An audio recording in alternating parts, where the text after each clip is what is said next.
नमस्कार दोस्तों, हॉरर मंथन पर आपका स्वागत है। आज की कहानी है यक्षिणी की परछाई। रात के ठीक 3 बज रहे थे। अमन की नींद अचानक खुल गई। कमरे में अजीब सा सन्नाटा था, इतना गहरा कि उसकी अपनी सांसों की आवाज भी भारी लग रही थी। उसे लगा जैसे कोई उसके पीछे खड़ा है। उसने हिम्मत नहीं की मुड़ने की, लेकिन उसकी नजर दीवार पर गई और वहीं उसका दिल रुक गया। दीवार पर उसकी परछाई सामने दिख रही थी, लेकिन उसकी पीठ पीछे कुछ और भी खड़ा था। वो परछाई उसकी नहीं थी। धीरे धीरे वो दूसरी परछाई हिलने लगी, जैसे कोई लंबी बालों वाली औरत उसके बिल्कुल पीछे खड़ी हो।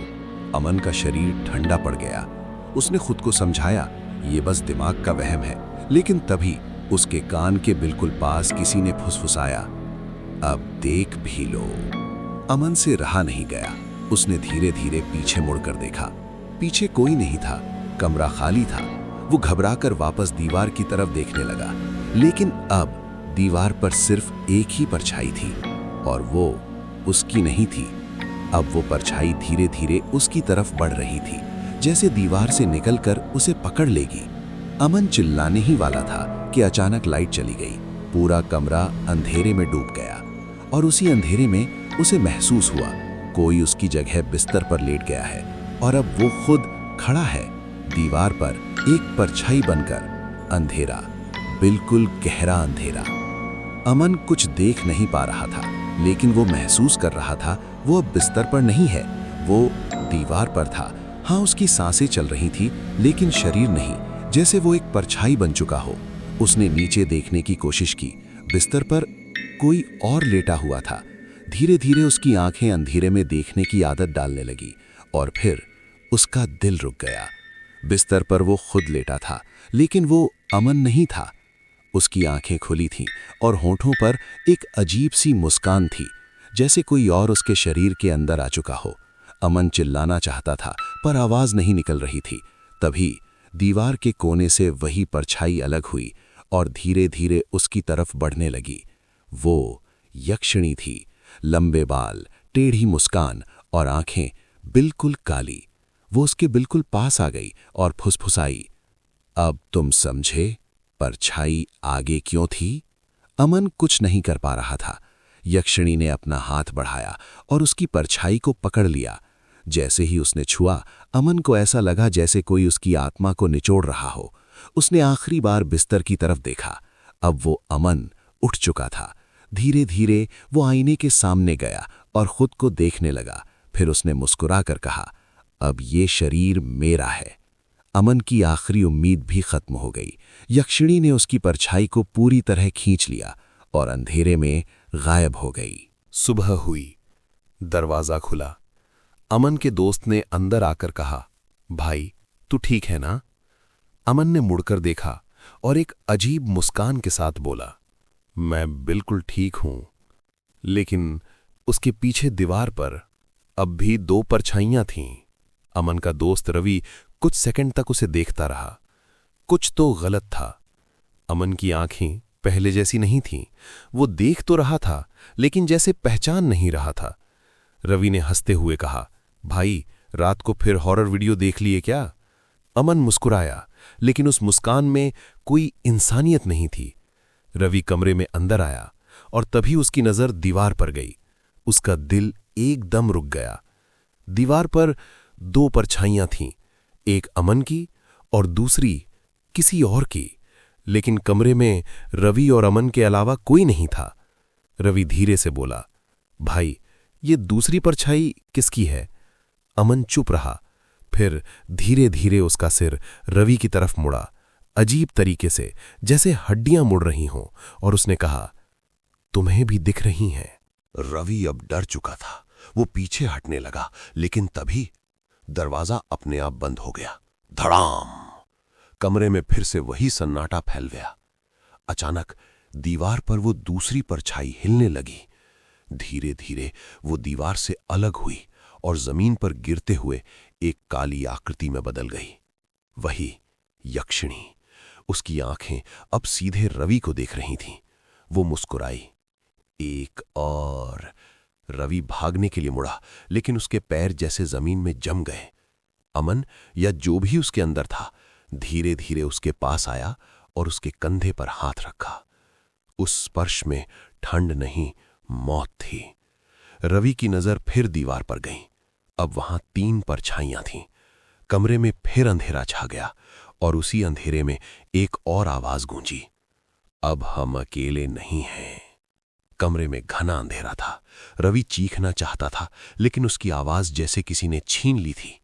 अमन उसके सामने खड़ा था, लेकिन अब वो अमन नहीं था। उसकी आंखें पूरी काली हो चुकी थीं और चेहरे पर वही डरावनी मुस्कान। दीवार पर अब 3 परछाइयां साफ दिख रही थीं, एक अमन की, एक यक्षिणी की और तीसरी रवि की। रवि ने नीचे देखा। उसका शरीर अभी भी वहीं खड़ा था, लेकिन उसे महसूस हुआ वो खुद अपने शरीर के अंदर नहीं है। अचानक यक्षिणी उसके बिल्कुल पास आ गई। उसकी सांस ठंडी थी, इतनी ठंडी कि जैसे जिंदगी जम जाए। उसने धीरे से कहा, अब समझ आया परछाई क्या होती है। रवि की आंखों के सामने सब धुंधला होने लगा। उसे लगा जैसे कोई उसे खींच रहा है धीरे धीरे दीवार की तरफ, और फिर एक झटके में सब कुछ शांत हो गया। कुछ देर बाद लाइट वापस आ गई। कमरा फिर से सामान्य दिख रहा था। अमन और रवि दोनों बिस्तर के पास खड़े थे, बिल्कुल शांत, बिल्कुल सामान्य। दरवाजे के बाहर से आवाज आई, अंदर सब ठीक है ना? अमन ने दरवाजा खोला और मुस्कुराकर बोला, हां, अब सब ठीक है। लेकिन जैसे ही वो मुड़ा, दीवार पर अब 4 परछाइयां थीं और उनमें से एक परछाई धीरे धीरे दरवाजे की तरफ बढ़ रही थी, जैसे अगला शिकार बाहर खड़ा हो। दरवाजा खुला था। बाहर खड़ा आदमी, वॉचमैन, अंदर झांक रहा था। सब ठीक है ना साहब? अंदर से आवाज आ रही थी। अमन मुस्कुराया, वही ठंडी, अजीब, डरावनी मुस्कान। अब सब बिल्कुल ठीक है। वॉचमैन ने एक कदम अंदर रखा और तभी उसे कुछ अजीब महसूस हुआ। कमरे की हवा अचानक भारी हो गई थी, जैसे कोई सांस ले रहा हो। बहुत सारे लोग एक साथ। उसकी नजर दीवार पर गई और उसका चेहरा सफेद पड़ गया। वहां 4 नहीं, 5 परछाइयां थीं। ये 5वीं किसकी है? उसने डरते हुए पूछा। अमन ने धीरे धीरे सिर उठाया और बोला, तुम्हारी। वॉचमैन पीछे हटने लगा, लेकिन दरवाजा अपने आप बंद हो गया। धड़ाम। कमरे में फिर अंधेरा छा गया, इस बार पहले से भी ज्यादा गहरा। और उसी अंधेरे में वो 5वीं परछाई दीवार से अलग हुई, धीरे धीरे जमीन पर उतरी और वॉचमैन के पीछे जाकर खड़ी हो गई। उसने कांपते हुए पीछे मुड़कर देखा, लेकिन वहां कुछ नहीं था। फिर उसके कान के पास एक फुसफुसाहट आई, अब तुम भी। अगले ही पल सब कुछ शांत हो गया। सुबह फ्लैट 302 का दरवाजा खुला था। अंदर कोई नहीं था, ना अमन, न रवि, न वॉचमैन। बस दीवार पर 5 परछाइयां अब भी खड़ी थीं और धीरे धीरे उनमें से एक परछाई हिली और दरवाजे के बाहर चली गई। उस रात के बाद फ्लैट 302 हमेशा के लिए खाली हो गया। लोग कहते थे जो भी अंदर जाता है वो वापस नहीं आता। कुछ दिनों बाद एक पुलिस टीम उस फ्लैट की जांच करने आई। दरवाजा खुला था। अंदर सब कुछ सामान्य दिख रहा था, लेकिन हवा में वही भारीपन था, जैसे कोई देख रहा हो। इंस्पेक्टर ने टॉर्च ऑन की और दीवार पर रोशनी डाली। उसका हाथ वहीं रुक गया। दीवार पर अब 6 परछाइयां थीं। उसके साथ आए कांस्टेबल ने डरते हुए पूछा, सर, ये सब किसकी हैं? इंस्पेक्टर ने जवाब नहीं दिया। वो बस धीरे धीरे दीवार के पास गया और अपनी टॉर्च नीचे रख दी। जैसे ही रोशनी हटी, उन परछाइयों ने हिलना शुरू कर दिया। कमरे में फिर अंधेरा छा गया और उसी अंधेरे में एक आवाज गूंजी, हम बढ़ते रहते हैं।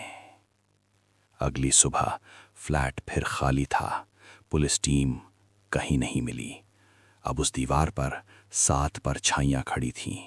कहानी यहीं खत्म नहीं होती, क्योंकि वो यक्षिणी शरीर नहीं लेती, वो परछाई लेती है और जब किसी की परछाई चली जाती है तो वो इंसान सिर्फ एक खोल बन जाता है। और सबसे डरावनी बात, जब भी कोई ये कहानी सुनता है तो कुछ देर के लिए उसकी परछाई उससे अलग चलने लगती है। तो अगली बार जब आप दीवार पर अपनी परछाई देखें तो ध्यान से देखना, वो सच में आपकी ही है या किसी और की। दोस्तों, आज की कहानी यहीं खत्म होती है। हम आपके लिए सच्ची हॉरर कहानी लाते रहेंगे। आपसे एक रिक्वेस्ट है, आप हमारे चैनल को सब्सक्राइब जरूर करें।